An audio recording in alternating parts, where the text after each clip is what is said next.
Convidar os irmãos a abrirem a Bíblia em Tiago e vamos ler capítulo 2, versículo 14 a 26. Tiago, capítulo 2. E o versículo 14 começa assim: Meus irmãos, qual é o proveito se alguém disser que tem fé, mas não tiver obras? Pode, acaso, semelhante fé salvá-lo? Se um irmão ou uma irmã estiverem carecidos de roupa e necessitados do alimento cotidiano, e qualquer de entre vós lhes disser: Ide em paz, aquecei-vos e fartai-vos, sem contudo lhes dar o necessário para o corpo, qual é o proveito disso? Assim, também a fé, se não tiver obras, por si só está morta. Mas alguém dirá: Tu tens fé e eu tenho obras. Mostra-me essa tua fé sem as obras, e eu, com as obras, te mostrarei a minha fé. Crês tu que Deus é um só? Fazes bem. Até os demónios creem e tremem. Queres, pois, ficar certo, ó homem insensato, de que a fé sem as obras é inoperante? Não foi por obras que Abraão, o nosso pai, foi justificado, quando ofereceu sobre o altar o próprio filho Isaque? Vês como a fé operava juntamente com as suas obras. Com efeito, foi pelas obras que a fé se consumou e se cumpriu a Escritura, a qual diz: Ora, Abraão creu em Deus e isso lhe foi imputado para justiça e foi chamado amigo de Deus. Verificais que uma pessoa é justificada por obras e não por fé somente. De igual modo, não foi também justificada por obras a meretriz Raabe, quando acolheu os emissários e os fez partir por outro caminho? Porque assim como o corpo sem espírito é morto, assim também a fé sem as obras é morta. Amém.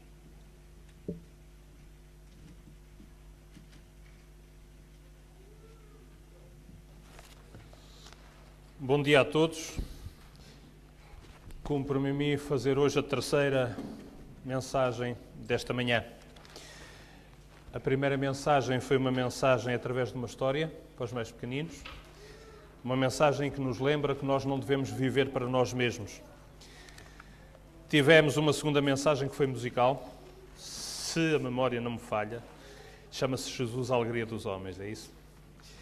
É uma música muito bonita e que verdadeiramente transmite essa alegria, uma alegria que nós podemos encontrar certamente em Jesus.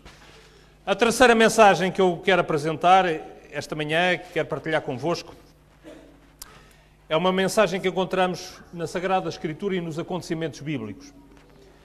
Mesmo naqueles que, sendo bíblicos, não estão propriamente registados na Bíblia, mas no período bíblico. A mensagem que foi lida pela nossa irmã em instantes, que se encontra em Tiago, diz-nos que a fé está diretamente relacionada com as ações. E que as nossas ações estão diretamente relacionadas com a nossa vida, porque as nossas ações, afinal de contas, compõem aquilo que é a nossa vida. Portanto, podemos resumir dizendo que a fé e a vida têm que estar interligadas, têm que estar diretamente relacionadas uma com a outra. Na verdade, esta é uma mensagem que nós encontramos tanto no Antigo como no Novo Testamento. E particularmente Paulo vai referir isto 3 vezes nas suas epístolas. Esta manhã eu gostaria que pudéssemos recordar uma passagem que encontramos na Epístola aos Romanos, no primeiro capítulo da Epístola aos Romanos, e é a primeira vez que Paulo vai frisar esta verdade. Ele fala-á aqui, fala-á na Epístola aos Gálatas e também na Epístola aos Hebreus. 3 vezes. Mas vamos ler a primeira vez que ele o faz.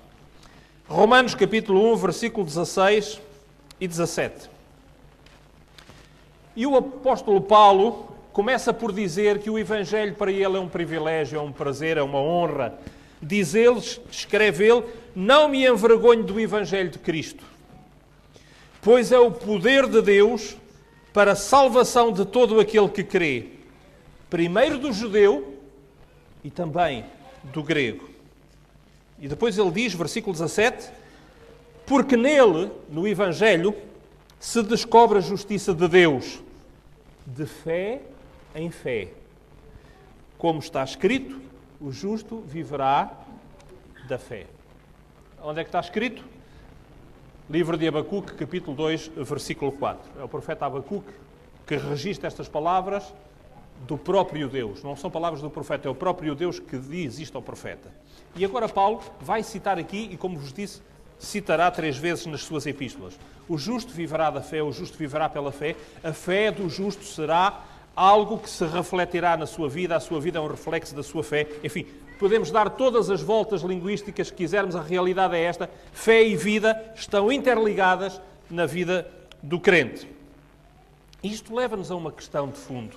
Que cada um de nós é convidado, ao ler estas palavras, ao refletir sobre elas, a colocar-se para si mesmo. E a pergunta é, em que ponto se situa a nossa fé? Aonde é que nós nos situamos? Qual é o grau da fé que estamos a viver, a experimentar, a sentir neste momento? Porque diz-nos Paulo aqui que a fé cresce, de fé em fé, há uma progressão. Não se trata de ter ou não ter. Trata-se de ver qual é a sua gradação, qual é a sua profundidade, qual é a sua força, qual é o seu poder. Que reflexo tem ela na nossa vida? Podemos dizer que a qualidade da nossa vida está diretamente relacionada e dependente do grau de profundidade da nossa fé. A nossa vida será tanto melhor quanto mais fé formos capazes de viver. Não de ter, mas de viver. Permitam-me que leia um texto convosco, que é um texto que com certeza conhecem bem, numa história que talvez ainda conheçam melhor. No livro de Daniel, no capítulo 2, a partir do versículo 28, nós encontramos as palavras que Daniel proferiu naquele momento em que teve que comparecer perante o rei Nabucodonosor, rei do Império Neobabilónico. E aí,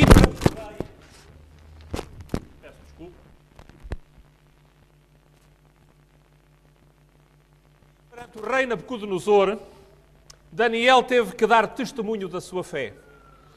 Daniel não era um homem egoísta. Daniel partilhava a sua fé com os outros. Daniel tinha Deus no seu coração.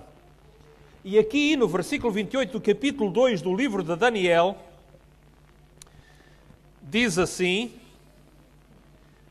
há um Deus nos céus, o qual revela os segredos.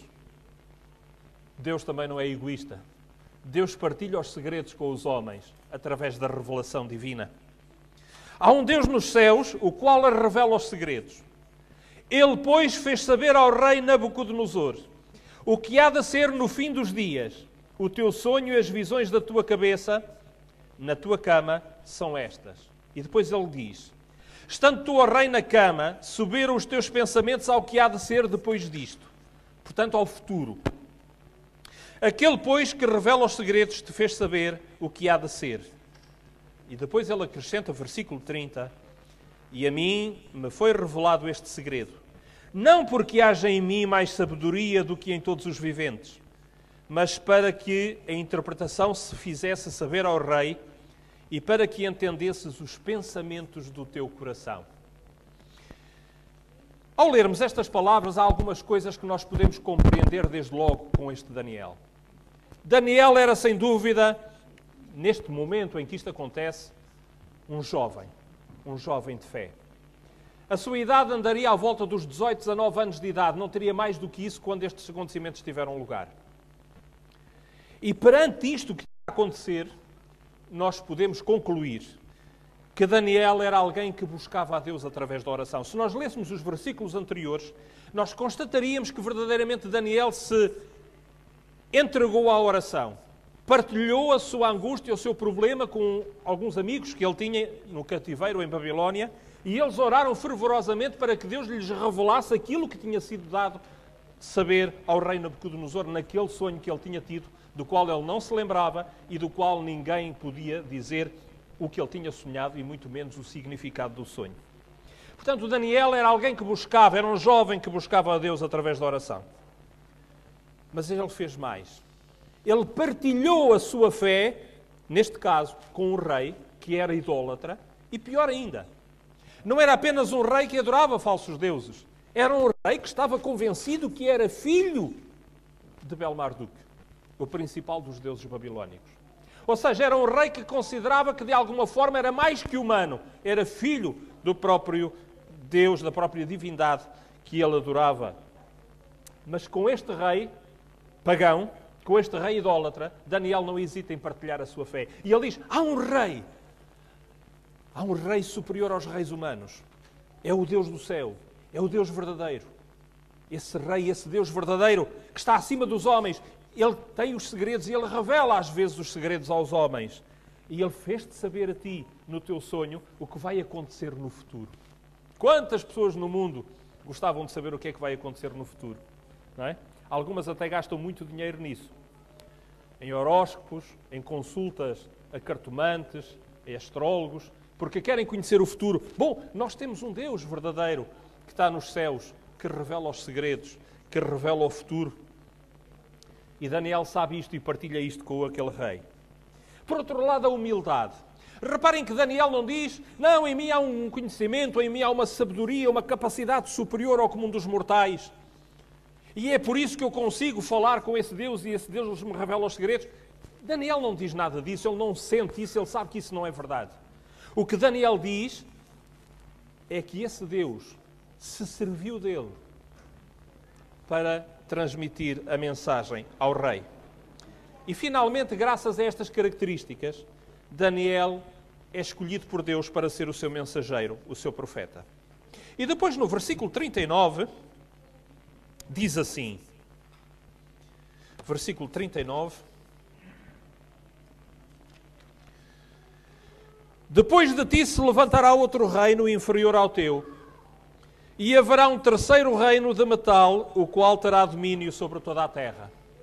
E agora gostaria que nós nos concentrássemos sobre a revelação acerca deste terceiro reino. Este terceiro reino, depois do reino de Babilónia, aparece relatado no capítulo 7 de Daniel. Aqui faço o apelo ao vosso conhecimento bíblico. Sabem que Daniel 2, Daniel 7, Daniel 8 são capítulos paralelos. Falam das mesmas coisas. A profecia desdobra-se com novos simbolismos, mas a mensagem de fundo é a mesma, embora introduzindo cada vez mais, à medida que vamos avançando, mais informação e mais detalhada sobre cada um dos elementos proféticos que encontramos anteriormente. No capítulo 2 é um reino simbolizado por um metal. Agora no capítulo 7 é um animal. Capítulo 7, versículos 1 a 3. E diz assim: no primeiro ano de Belsazar, rei de Babilónia, teve Daniel na sua cama um sonho e visões da sua cabeça. Escreveu logo o sonho e relatou a suma das coisas.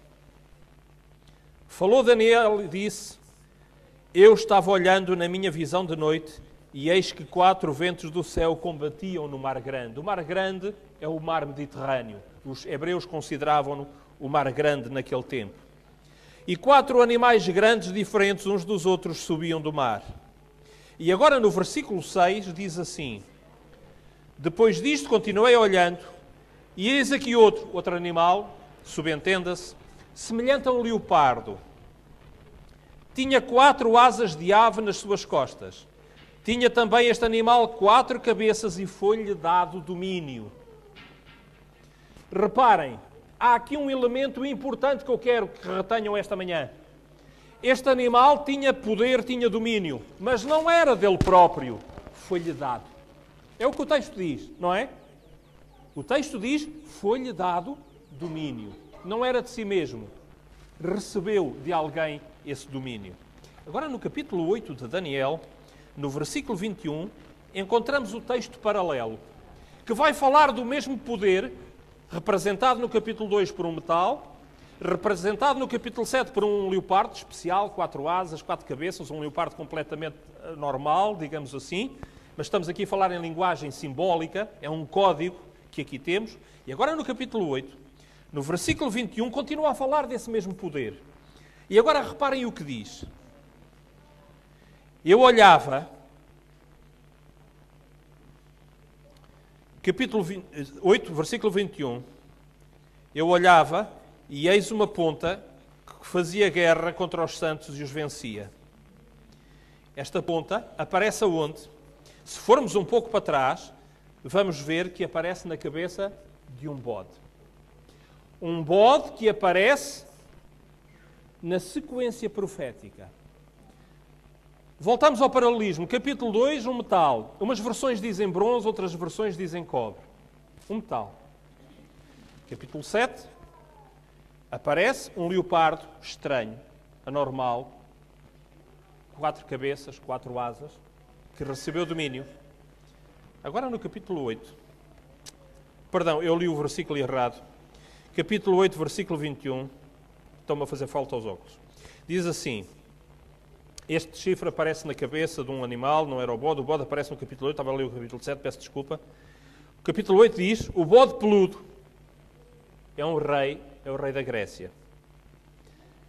E a ponta grande, que tinha entre os olhos, um chifre entre os seus olhos, a ponta grande é o primeiro rei. Capítulo 8, versículo 21, o rei da Grécia é agora identificado. No capítulo 2 era apenas um metal, inferior aos metais anteriores, ao ouro e à prata.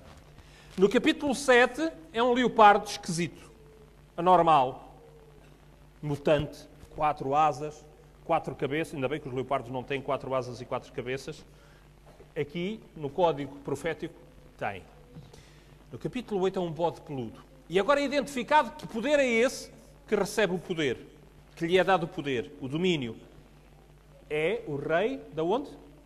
Da Grécia. Concentremos-nos agora neste personagem, rei da Grécia.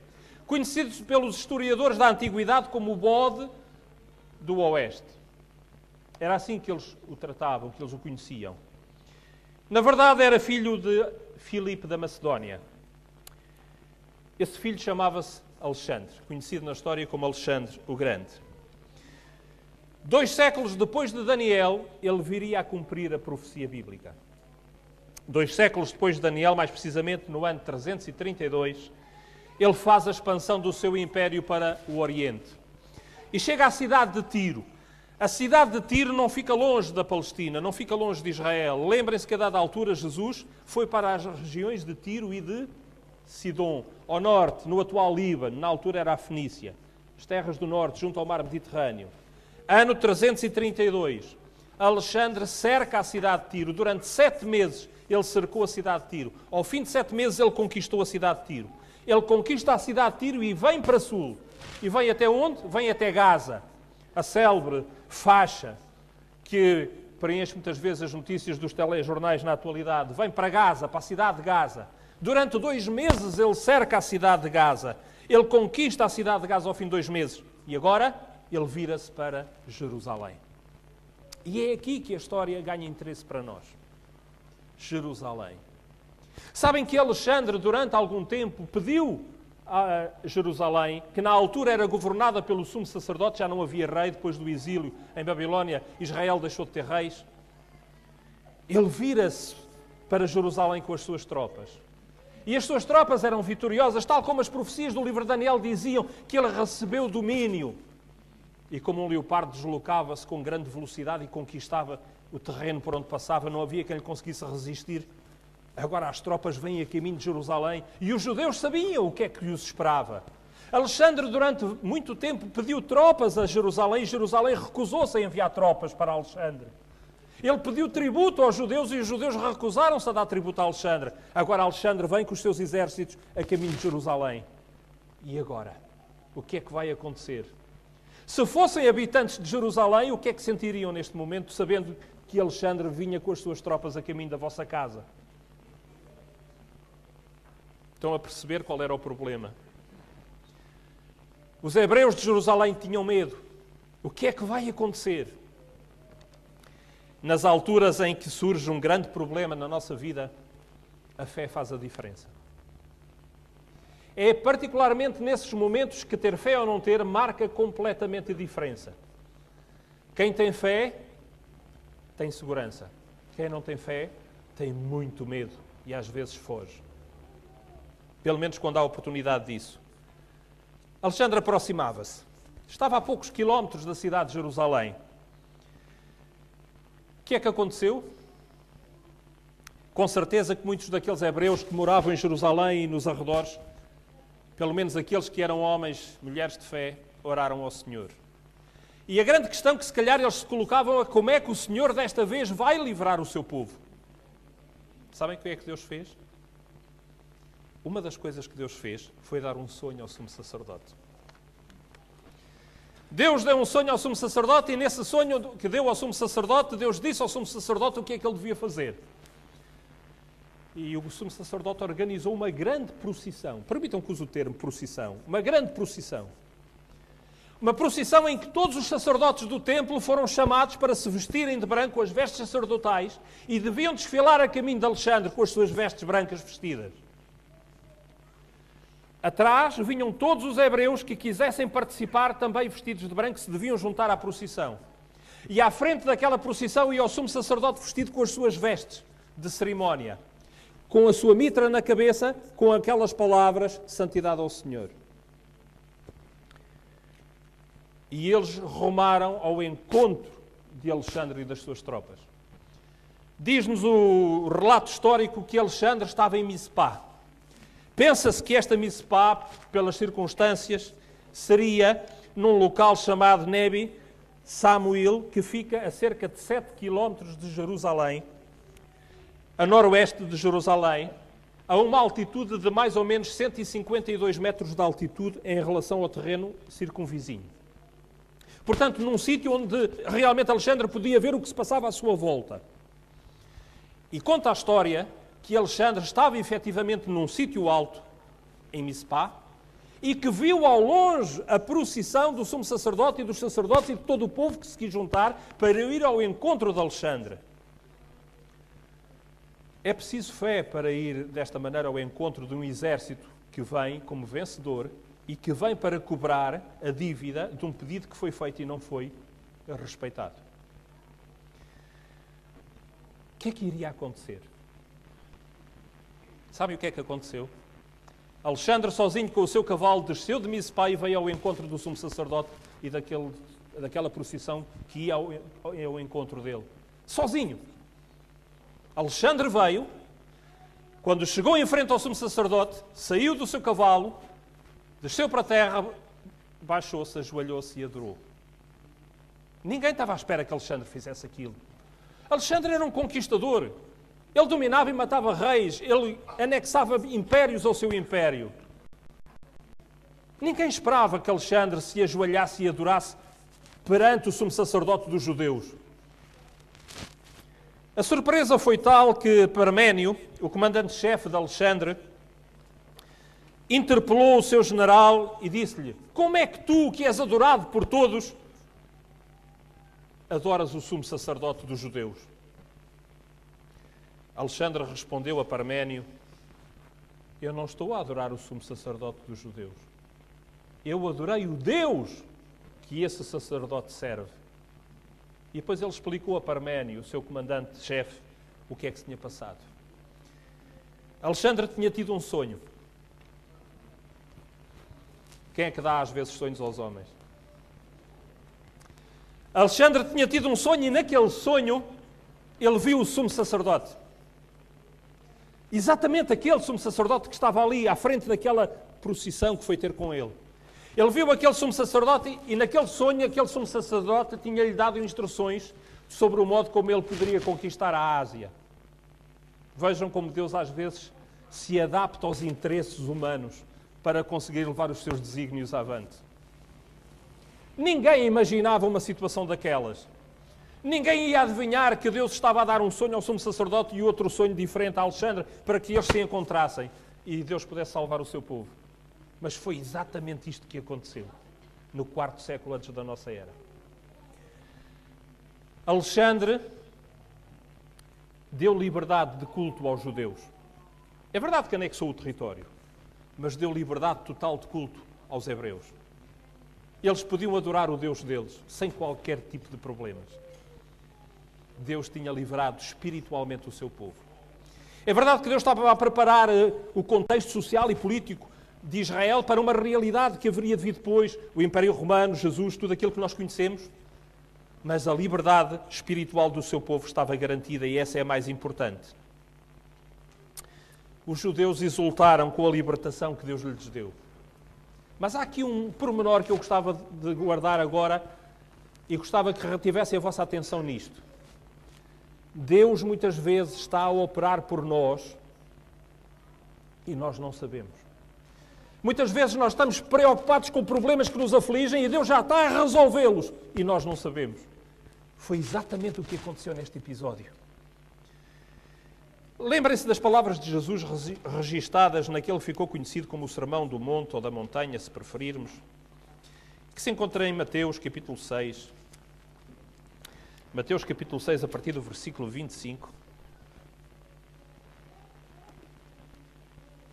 Vejam que palavras maravilhosas aí Jesus tem para nós, para o seu povo. Mateus capítulo 6, versículo 25. Não andeis cuidadosos quanto à vossa vida, pelo que haveis de comer, pelo que haveis de beber, nem quanto ao vosso corpo, nem ao que haveis de vestir. Não é a vida mais do que o mantimento e o corpo mais do que o vestido? Olhai para as aves do céu, que nem semeiam, nem cegam, nem ajuntam em celeiros, e vosso Pai Celestial as alimenta. Não tendes vós muito mais valor do que elas? E qual de vós poderá, com todos os seus cuidados, acrescentar um côvado à sua estatura? E quanto ao vestido, porque andais solícitos? Olhai para os lírios do campo, como eles crescem, não trabalham, nem fiam. E eu vos digo que nem mesmo Salomão, em toda a sua glória, se vestiu como qualquer deles. Pois se Deus assim veste a erva do campo, que hoje existe e amanhã é lançada no forno, não vos vestirá muito mais a vós, homens de pouca fé? Não andeis, pois, inquietos, dizendo que comeremos ou que beberemos, ou com que nos vestiremos. Porque todas essas coisas os gentios procuram. De certo, o vosso Pai Celestial bem sabe que necessitais de todas estas coisas. E agora veio o conselho espiritual. Buscai primeiro o reino de Deus e a sua glória, e todas estas coisas vos serão acrescentadas. Não vos inquieteis pelo dia de amanhã, porque o dia de amanhã cuidará de si mesmo. Basta a cada dia o seu mal. Podíamos traduzir de outra maneira. Basta a cada dia os seus desafios. Basta a cada dia os seus cuidados, as suas preocupações. Não temos que andar angustiados por antecipação. Sabem, eu lembro-me de algo que o Dr. Davi Esteves disse no seminário de stress que se fez em Santa Cruz há alguns meses atrás. Ele dizia que os especialistas no stress nos dizem que a maioria das preocupações que as pessoas têm é sobre coisas que nunca vão acontecer. Cerca de 90% das preocupações é sobre coisas que nunca vão acontecer. E nós andamos preocupados com elas. E agora a questão que se coloca é esta: para que estar preocupado sobre uma coisa que não aconteceu, nem vai acontecer? Não faz sentido. Deus diz-nos, através do seu amado Filho, que nós não temos que andar inquietos em relação ao futuro. Temos que pôr as prioridades em ordem. Quantos pais e mães, às vezes, preocupados por causa das coisas materiais, deixam de ter tempo para a família? Deixam de ter tempo para ter uma vida espiritual própria? Porque andam preocupados que têm que conseguir isto e aquilo e aquilo outro e põem de parte aquilo que é mais importante. É um erro tremendo que o Senhor diz que nós cometemos. É uma lição importante, mas é uma lição difícil. Difícil de pôr em prática, mas como eu dizia no princípio, a fé e a prática, a fé e as ações ensinam-nos a Sagrada Escritura que estão interligadas. Têm que estar, porque se nós pomos a nossa vida de um lado e a fé do outro como se fossem coisas completamente distintas uma da outra, não funciona. Chega ao momento em que deixa de funcionar por completo, a fé perde-se e a vida deixa de ter sentido. Agora coloco-vos uma questão. Será que os primeiros cristãos perceberam isto logo? Eles que estavam ali há tão poucos anos de Jesus, que experimentaram as coisas com Jesus, que viram milagres acontecer, acham que eles conseguiram pôr logo isto em prática? Acham que para eles foi fácil? Vamos ver um episódio que nos diz qual é a resposta a esta pergunta. Marcos capítulo 16. Marcos capítulo 16, versículo 1. Vamos àquele período de tempo em que depois da morte e ressurreição, depois da morte de Cristo, os discípulos, os seus mais próximos amigos, estavam perplexos. Aquele que era o Salvador do mundo, afinal, tinha morrido. O que é que iria acontecer? Marcos, capítulo 16, versículo 1, diz que, passado o sábado, Jesus morreu em que dia da semana? Recordam-se? Uma sexta-feira. No dia seguinte, era sábado.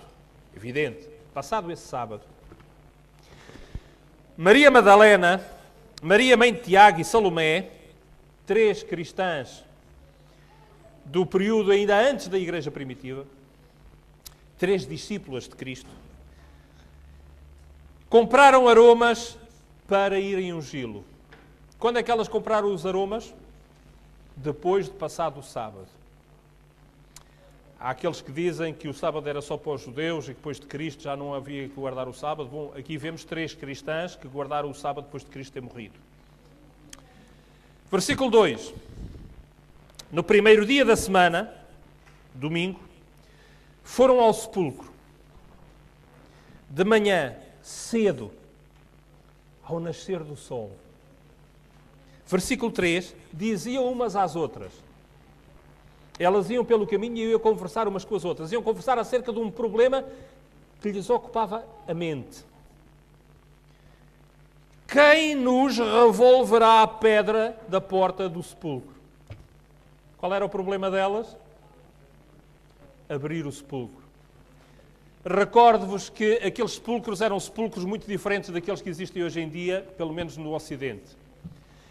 Eram sepulcros cavados na rocha, eram pequenas cavernas, pequenas grutas, se quisermos, que tinham uma pedra trabalhada, como uma pedra de uma mó, mais ou menos, redonda, que estava geralmente num plano ligeiramente inclinado para ajudar a rebolar para que tapasse a entrada do sepulcro. E depois de tirá-la do sítio, era muito complicado. Nem 3 mulheres tinham força para fazer isso. E elas compraram os unguentos e elas foram, bem cedo, mas elas tinham um problema. Como é que nós agora vamos abrir o sepulcro para chegar ao corpo? Elas iam preocupadas com isso. Não deixaram de ir, mas iam preocupadas com isso. Agora veja o que diz a seguir. Versículo 4. Olhando, viram que já a pedra estava removida e ela era muito grande. A pedra era muito grande. Significa que também era muito pesada. Agora reparem. Elas iam preocupadas com um problema que já estava resolvido. Mas elas não sabiam. E estavam preocupadas. E agora como é que nós vamos fazer para tirar a pedra dali? Não sabiam que o problema já estava resolvido, que a pedra já tinha sido removida. Já vos aconteceu isso? Estarem preocupados com um assunto que já está resolvido? Quantas vezes, não é? Vale a pena? Não. O que vale a pena é realmente termos uma fé que confia em Deus.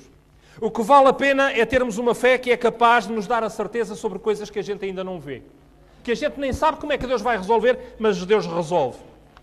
E agora fica uma pergunta no ar. Bom, está bem, isto aconteceu no Antigo Testamento, no período intertestamentário, no tempo de Alexandre, isto aconteceu no tempo bíblico, mas será que hoje em dia também acontece isso? Será que hoje em dia também funciona assim? Afinal, o mundo é tão diferente, a nossa vida é tão diferente da deles. Será que também é válido para nós? Permitam-me que vos conte uma experiência que a nossa família viveu esta semana. É a mais recente que eu posso partilhar convosco, é a desta semana. Esta semana, particularmente, na véspera de saber os horários que a nossa filha ia ter, nós interrogávamos-nos sobre um problema. E o problema era, será que ela vai ter aulas à sexta-feira à tarde? E até que horas? Será que ela vai ter aulas à quinta-feira à tarde? Como sabem, a quinta-feira costuma ser o nosso dia de folga. E se ela tivesse aulas de manhã e de tarde, imagina que a folga estava comprometida, não é? E nós estávamos preocupados com isto. Orámos sobre o assunto, em particular a minha mulher orou até mais do que eu sobre este assunto. Talvez eu, por às vezes confiar demais, penso assim, bom, não me vou preocupar com isso. Ela orou mais sobre este assunto. Mas a questão é, bom, mas vamos orar agora mas os horários já estão feitos. Será que vale a pena orar por um assunto que já, para todos os efeitos, já está resolvido? Já vos aconteceu isso? Pensarem, vou orar por uma coisa que já está decidida? Será que Deus vai mudar as coisas só porque eu orei? Uma última passagem bíblica, Isaías, capítulo 65, versículo 24. Isaías, capítulo 65, versículo 24.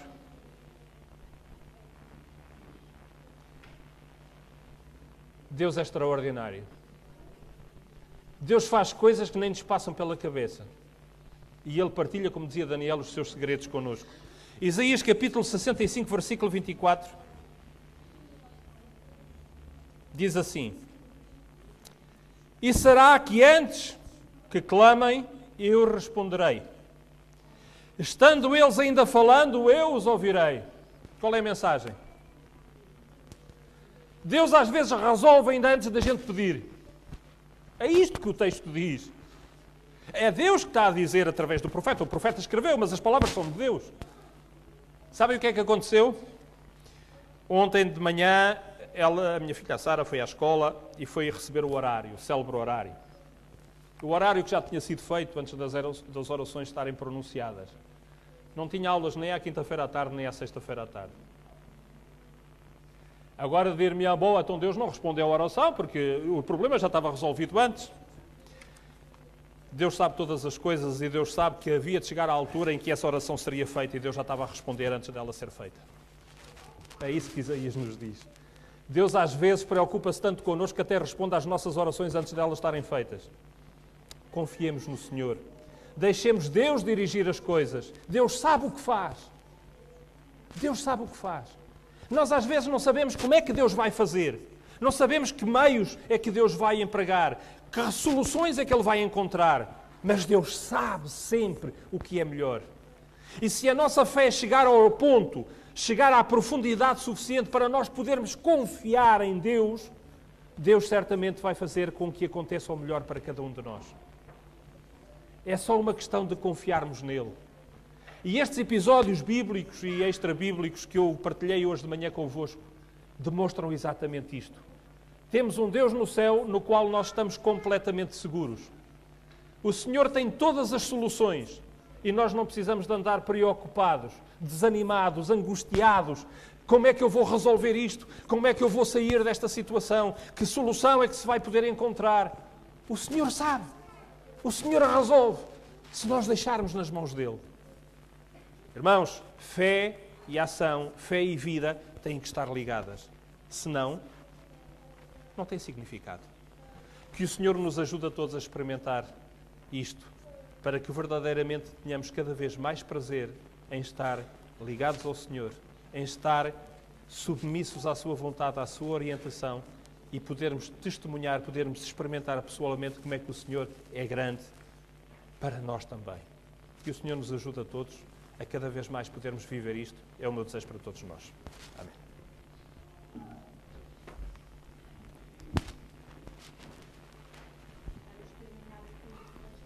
Cantando o hino número 275.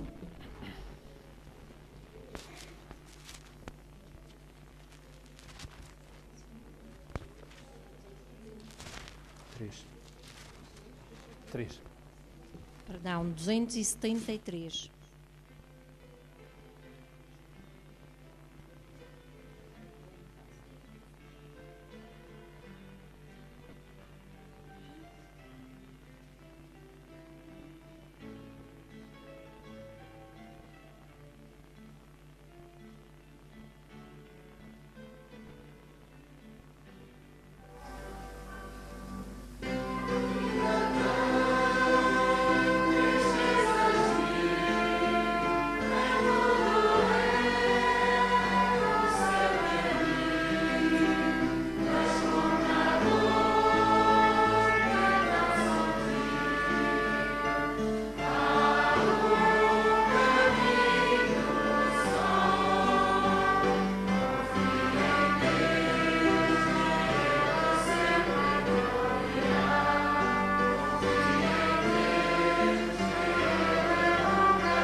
Que verdadeiramente, bom Pai, depois de lermos, de refletirmos sobre estes acontecimentos, depois de entoarmos estas estrofes, cada um de nós possa fazer a experiência na sua vida de confiar plenamente em Ti, bom Pai. Permite, pela ação do Teu Espírito, que a nossa fé possa continuar a crescer, como dizia o Teu servo, de fé em fé. Que ela cada vez mais possa moldar a vida de cada um de nós. Que verdadeiramente nós possamos olhar para o futuro com a certeza de que estás connosco, de que nos guardas, de que providenciarás tudo quanto é necessário para cada um de nós. E ajuda-nos, bom Pai, nos momentos mais difíceis, a não nos concentrarmos nos problemas, mas nas soluções que Tu tens para esses problemas, bom Pai. Fica, bom Deus, também neste momento te rogamos com todos aqueles que não puderam estar aqui connosco. Que onde eles estão, neste momento, o Teu Espírito os possa alcançar e os possa tocar de um modo muito especial. E que também no coração de cada um deles possa inculcar esta certeza de que estás com eles, de que os guardas e que, apesar de todas as dificuldades, Tu tens a solução de todos os problemas e é em Ti, Senhor, que nós devemos depositar a nossa fé, a nossa confiança. Dá-nos a todos um bom resto de sábado e que a nossa vida daqui para a frente possa ser cada vez mais uma vida moldada por esta realidade. Te pedimos e agradecemos em nome de Jesus. Amém.